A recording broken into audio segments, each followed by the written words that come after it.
Hai guys, balik lagi nih di YouTube channel aku. Kalian apa kabar? Mudah-mudahan semuanya selalu dalam keadaan sehat ya. Nah, sebelum mulai, aku mau bilang makasih dulu buat kalian semua yang udah nyempetin waktu untuk nonton video aku kali ini. Dan juga buat kalian yang baru pertama kali mampir nih di channel aku, salam kenal dulu ya, aku Clara. Karena aku lihat di kolom komen banyak banget nih yang request pengen aku bahas film horor yang serem-serem. Makanya hari ini aku udah pilihin satu film yang menarik nih. Film horor Korea, judulnya Killer Toon. Filmnya unik nih guys, karena nyeritain tentang komik webtoon horor yang terkutuk. Ngeri banget, kejadian-kejadian mengerikan yang diceritain di webtoon itu malah beneran terjadi juga di dunia nyata. Oke deh, daripada penasaran, gak usah lama-lama lagi, aku bakal langsung aja nyeritain film ini ke kalian. Tapi seperti biasa ya, aku mau minta tolong dulu dong buat like video ini. Dan jangan lupa di subscribe. Terus nyalain juga lonceng notifikasinya, biar kalian gak ketinggalan sama video-video terbaru dari aku. Jadi ceritanya ada seorang penulis webtoon horor nih, namanya Ji-yoon. Hari itu dia baru aja selesai ngerjain episode terbaru untuk webtoonnya. Anehnya tiap ceritanya selesai, dia selalu ngasih tanda tangan pakai darahnya sendiri. Horor banget. Nah, komik terbaru itu langsung dikirim kan nih ke editornya untuk dicek. Tapi kali ini si editor kaget banget karena dia yang jadi tokoh utama di komik itu. Bahkan bajunya sama, lokasinya sama. Pokoknya bener-bener persis nih sama kejadian yang terjadi sekarang. Terus ternyata komik webtoon itu nyeritain tentang masa lalunya si editor. Jadi dulu waktu si editor masih sekolah, dia tuh selalu malu sama ibunya karena wajah ibunya rusak. Bahkan dia jadi sering dikatain anak monster sama orang-orang. Dia jadi benci banget kan sama ibunya. Terus dia nulis di buku diary kalau dia tuh pengen ibunya mati aja. Buku diary itu dibaca sama ibunya. Dia jadi sakit hati karena dibenci sama anaknya sendiri. Dan si ibu mengakhiri nyawanya. Pas kejadian itu sebenarnya nih anaknya ngeliat, tapi jahat banget, dia gak berbuat apa-apa. Karena di dalam hatinya dia pikir emang lebih baik kalau ibunya menghilang. Si editor bingung banget dong, kok bisa webtoonnya nyeritain tentang ini? Padahal kan gak ada orang lain yang tahu. Editor itu langsung berusaha nelpon Ji-yoon, tapi gak diangkat. Tiba-tiba aja lampu kantor itu mendadak mati. Malah ini si editor lagi sendirian. Terus jendelanya juga ketutup sendiri. Dan di komik webtoon itu juga kelihatan kalau si editor berusaha nyari bantuan dan teriak-teriak ketakutan. Terus entah nih ya, gak tahu apa yang dilihat sama si editor itu. Yang jelas komik itu ngegambarin kalau si editor tiba-tiba aja tewas secara mengenaskan. Ya sesuai kayak di komik, si editor itu juga tewas beneran guys. Setelah itu, kasus ini diselidikin sama detektif yang namanya Ki-chul dan asistennya yang namanya Hyun-woo. Di penyelidikannya mereka bingung banget karena nemuin kalau kematian si editor itu persis kayak yang tergambar di webtoon. Nah, Ji-yoon si penulis webtoonnya langsung dicurigain jadi tersangka nih. Sementara ini si Ji-yoon tuh lagi nyetir, tapi dia kurang fokus. Hampir aja nih nabrak bocil di jalan. Terus si bocil ngedeketin mobil Ji-yoon dan minta numpang dianterin ke rumahnya yang gak jauh di depan katanya. Di dalam mobil mereka akhirnya ngobrol kan. Si Ji-yoon nanyain nama anak itu, nanyain umurnya. Dan anak itu jawab kalau sekarang umurnya 16 tahun. Si Ji-yoon langsung ketawa dong, orang kelihatannya masih kayak anak 10 tahun. Dan bocil itu bilang, emang iya, dia meninggal pas usia 10 tahun. Jadi anak itu ternyata bukan manusia guys. Ji-yoon keluar dari mobil dan hantu anak perempuan itu udah gak ada. Dia ketakutan dan balik ke mobilnya, tapi dia masih ngerasain ada sesuatu. Si Ji-yoon bahkan sampai pingsan nih. Dan pas sadar tiba-tiba aja udah pagi. Sementara si detektif masih ngelakuin penyelidikan sambil mandangin komik-komiknya Ji-Yoon. Karena aneh banget kan, bisa bener-bener persis. Terus karena penasaran, si detektif Ki-chul juga mulai ngeliat-liat episode yang lainnya. Nah, tapi karena Ji-Yoon katanya nggak bisa dihubungin di telepon, detektif Ki-chul dan asistennya nih Hyun-woo akhirnya ngedatengin langsung Ji-Yoon ke rumahnya. Di situ Ji-Yoon baru tahu kalau editornya udah meninggal. Dan dia juga kelihatan kaget banget. Apalagi setelah dikasih tahu kalau kejadiannya tuh persis kayak komik webtoon yang dia bikin. Si detektif akhirnya bilang kalau dia curiga Ji-Yoon ini pelakunya. Tapi Ji-Yoon bilang bukan dia pelakunya. Lagian dia emang gak ada di lokasi kan pas kejadian itu terjadi. Nah, detektif juga nggak bisa mastiin Ji-Yoon ini tersangka, soalnya buktinya kurang kuat. Di situ Ji-Yoon juga kelihatan panik banget pas ngedengar rekaman suara telepon dari editornya. Dia kelihatan bingung. Dan Ji-Yoon juga belum mau ngejelasin kenapa komik yang dia bikin bisa persis kayak kejadian nyata. Setelahnya Ji-Yoon ngebuka komik yang lainnya nih, yang lagi-lagi bakal kejadian juga guys. Ceritanya ada seorang pria yang kerjaannya tuh ngurusin mayat di rumah sakit. Dia lagi ngurusin mayat seorang pria yang kesengat listrik, makanya gosong. Nah, pas lagi nyiapin peralatannya, aneh banget nih lampunya berkedip. Terus posisi mayat yang ada di belakangnya tiba-tiba aja berubah sendiri. Pria itu awalnya ngira dia cuma berhalusinasi aja karena mabuk. Dan ada keanehan yang terjadi lagi nih. Di situ ada iPad kan guys, yang tiba-tiba aja nyala dan nampilin komik webtoonnya Ji-Yoon. Pria itu iseng ngecek komiknya, tapi dia jadi kaget banget karena sama nih kayak kejadian sebelumnya. Kali ini pria itu yang jadi tokoh utama di webtoon horornya Ji-Yoon. Di rumahnya, Ji-Yoon juga lagi ngeliat webtoon itu dengan penuh khawatir. Di situ diceritain kalau di masa lalu pria ini tuh punya seorang istri yang sakit-sakitan. Tiap hari dia harus ngerawat istrinya itu. Sampai tiba-tiba aja istrinya sekarat dan dikabarin meninggal. Dan pria ini nih yang mau ngurusin mayat istrinya sendiri kan.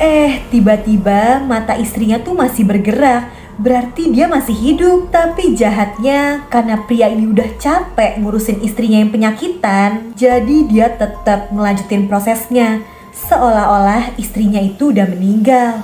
Pria ini jadi panik dong, karena sebenarnya nggak ada yang tahu kan soal kejadian itu. Tapi aneh, komiknya Ji-Yoon bisa tahu. Di sisi lain, Ji-Yoon sadar kalau kejadian di komiknya ini masih berlangsung. Terus si detektif juga pas banget ngelihat siaran berita yang penampakannya persis kayak yang pernah dia lihat sekilas di komiknya Ji-Yoon. Si detektif dan asistennya ini langsung buru-buru mau nyari tahu lokasi rumah sakit yang ada di webtoon itu. Karena mereka yakin pasti bakal ada sesuatu yang terjadi sama tokoh utama di komik itu. Nah, bener aja nih. Di rumah sakit, pria itu panik karena mayat gosong yang tadi dia urusin tiba-tiba aja narik bajunya. Pria itu ketakutan dan mau kabur, tapi dia malah ngedengar suara-suara aneh. Sementara di rumahnya, Ji-Yoon juga berusaha nyari tahu lokasi kejadian itu pakai potongan-potongan gambar dari komiknya. Terus setelah ketemu nih rumah sakitnya, dia langsung buru-buru menuju ke sana juga. Nah, sementara pria ini lagi ngalamin hal-hal yang aneh. Ada satu kotak alat kremasi yang kebuka sendiri. Pas diintip, dia malah jadi kayak diserang sesuatu. Nah guys, akhirnya Ji-Yoon udah sampai duluan nih di rumah sakit. Dia langsung buru-buru ke ruangan itu. Jadi dia tuh mau nolongin si bapak yang kejebak di kotak kremasi. Tapi pria itu malah ketakutan melihat Ji-Yoon. Dia juga ngalamin halusinasi kalau arwah istrinya yang udah meninggal tuh menghantui dia. Sampai akhirnya pria itu juga tewas secara misterius nih guys karena arwah istrinya. Tapi Ji-Yoon yang pas banget nih ada di lokasi kejadian itu langsung dijadiin tersangka deh nih sama si detektif yang baru nyampe. Setelahnya Ji-Yoon dibawa ke kantor polisi untuk dimintain keterangan. Di situ Ji-Yoon juga udah ngejelasin kalau dia justru datang ke sana buat nyelamatin pria itu. Dan dia juga bilang kalau semua itu tuh perbuatan hantu-hantu yang gak tenang dan mau balas dendam. Tapi ya si detektif Ki-chul gak percaya. Udah gitu pas ditanyain gimana Ji-Yoon bisa nyiptain komik itu, dia ngakunya itu semua cuma imajinasi dia aja. Dia juga bingung. Tapi si detektif Ki-chul terus-terusan ngedesak Ji-Yoon untuk cerita. Karena kalau enggak dia bakal ditangkep kan. Dan karirnya sebagai penulis komik webtoon bakal hancur. Akhirnya Ji-Yoon mulai ngungkapin yang sebenarnya. Dia bilang kalau cerita di komik itu sebenarnya bukan karya dia. Ji-Yoon dapetin ceritanya dari orang lain. Dia cuma nyalin. Di situ Ji-Yoon mulai cerita kalau dulu di awal karirnya dia tuh sukses banget kan jadi penulis komik. Tapi dia mengalami kesulitan. Mendadak dia gak punya ide sama sekali untuk komik selanjutnya. Nah pas dia lagi putus asa gini, tiba-tiba aja dia dapat kiriman email. Isinya gambar-gambar dan cerita horor yang menarik. Pas banget kan dia lagi kehabisan ide. Jadi ya udah dia jiplak persis nih cerita dari email itu. Dan dia jadiin karya webtoon terbaru. Setelah dapat keterangan dari Ji-Yoon, asisten detektif yang namanya Hyun-woo ini langsung ngecek komputer yang isinya kerjaan-kerjaan komiknya Ji-Yoon. Terus di situ dia ngeliat ada gambaran bocil cewek yang bikin dia keinget sama masa lalunya. Jadi 6 tahun lalu Hyun-woo lagi ngendarain mobil sambil teleponan sama pacarnya.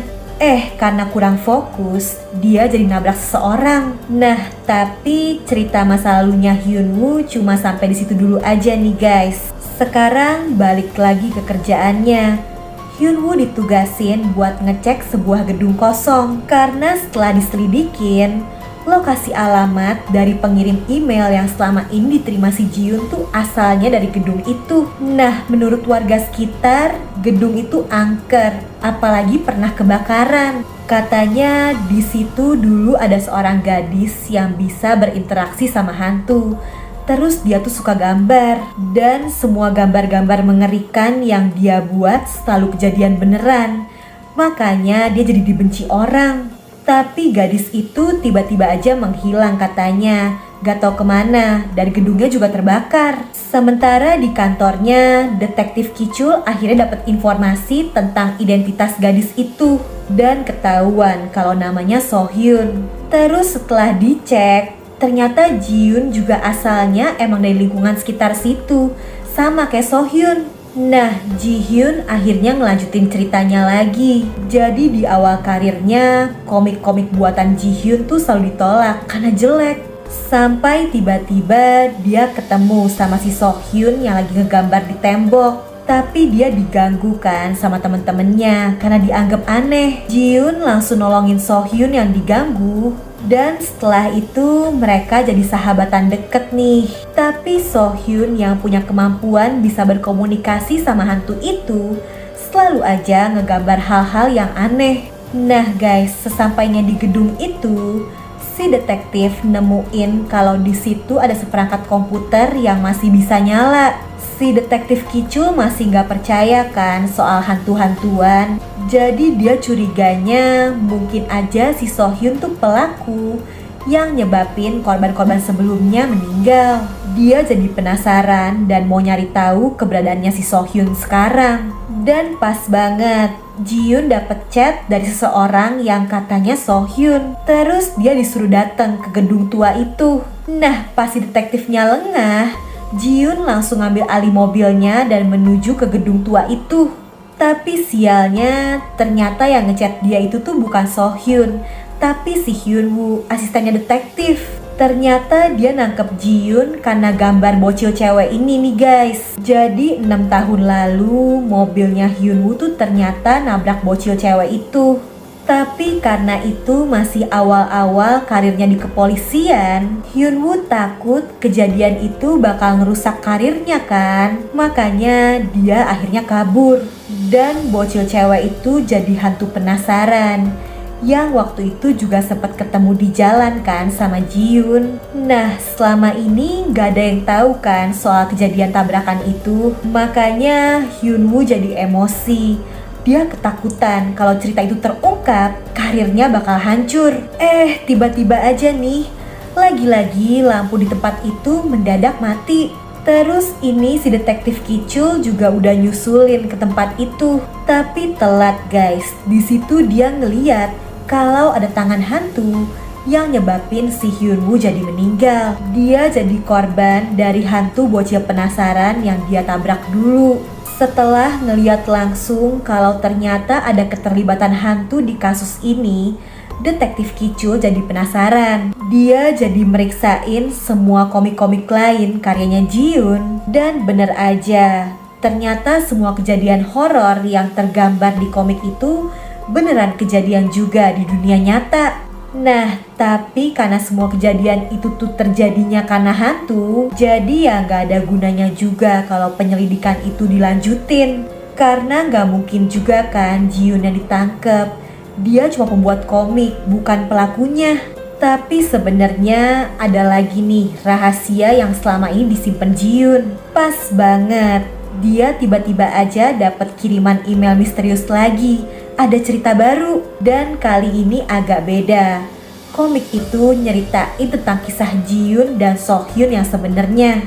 Jadi emang bener, So-hyun tuh punya kemampuan komunikasi sama hantu. Dan hantu-hantu itu yang maksa So-hyun buat nyeritain kisah mereka lewat gambar. Terus ternyata dulu Ji-yoon tuh selalu manfaatin kemampuan So-hyun itu. Hasil gambarnya So-hyun dia serahin sebagai cerita baru untuk komiknya. Dia ngakunya itu tuh karyanya. Dan karena ceritanya menarik, kelihatan nyata, komik itu diterima bakal diterbitin.